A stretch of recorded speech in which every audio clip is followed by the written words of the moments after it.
অতিথি করে যখন আছড়ে পড়ত নববর্ষার জলধারা, যখন আমার কামনা ছুটে চাইতো তোমাকে, আমার অনুৎসুক দেহকে তখন আকর্ষণ করত অন্য কেউ, যে আমার স্বামী। বসন্ত রজনীর কিংসুপ্ত মুক্ত উল্লাস মুহূর্তে তোমার ব্যাকুল বাহু টেনে নিত আমাকে অন্য কোনো যুবতীকে। বাগে বাগে আমাকে সন্তানবতী করেছে পুরুষ, কিন্তু তারা প্রত্যেকেই আমার আকাঙ্ক্ষিত নয়। শোক নয়, লজ্জা নয়, এই রাজগৃহে দাঁড়িয়ে আমি জানলাম প্রেম নয়, শ্রদ্ধা নয়, অধিকার নয়, নারী শুধু প্রয়োজনী। জানলাম এখানে কোনো ভেদ নেই।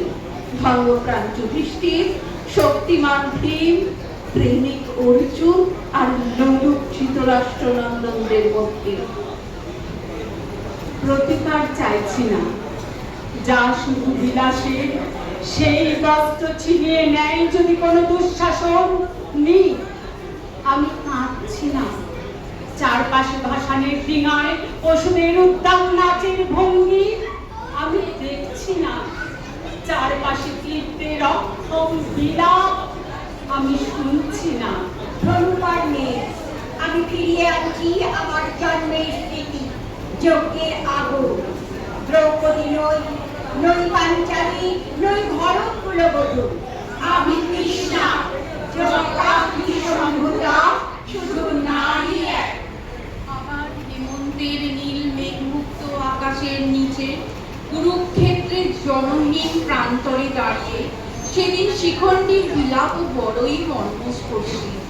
নবান্নের আনন্দ নয়, ধান কাটবার পর শুকনো খড়ের সাথে সেই বিলাপের কোথাও যেন সাযুজ্য দেখা যায়। ভাগ্যের পরিহাসে আজ আমি এই যুদ্ধের অন্যতম প্রধান চরিত্র। আজকের কুরুক্ষেত্র সেই হস্তিনাপুরের সিংহাসনের অধিকারের লড়াই।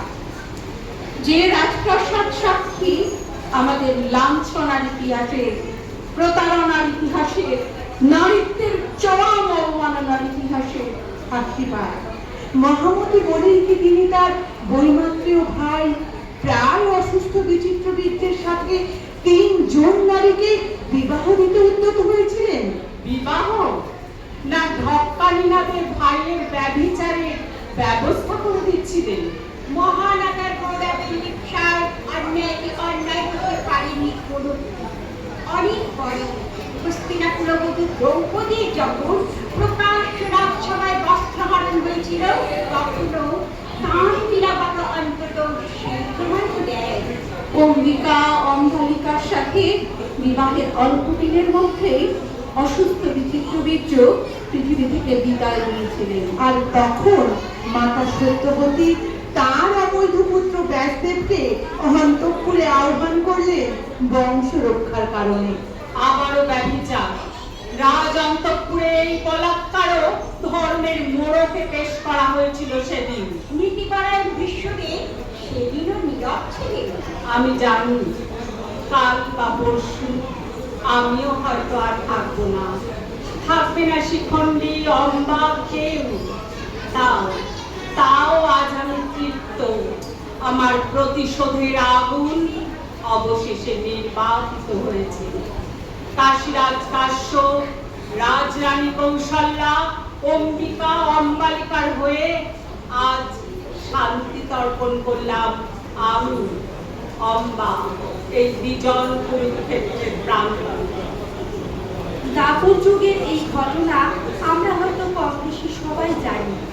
এই কলিযুগে 2004 সালের এক বর্ষার রাতে মণিপুরের সেই তরুণী খামদাম মনোরমার পরিণতির কথা আমরা ভুলিনি, ভুলবো।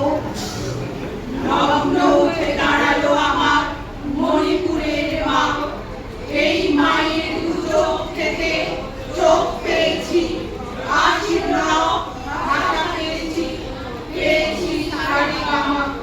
নগ্ন উঠে দাঁড়ালো আমার মণিপুরের মা। আর চিঠি চালিয়ে কখনো তালে, আর নিজের সারে জাহাজে পড়ে, আর নিজের চলে কখনো তালে, এটি আছড়ায় আর নিচিপে বোতাম খোলা চলে। এসব ঘটে রোজ। কোথায় কোন তরুণী পড়ে আছে, কোথায় তার অন্য বোন নিখোঁজ, শুধু তাদের চুনুরি চলে গেছে। কিন্তু আজ জুলাই মাসে হারালো বিপদ সীমা। উঠে দাঁড়ান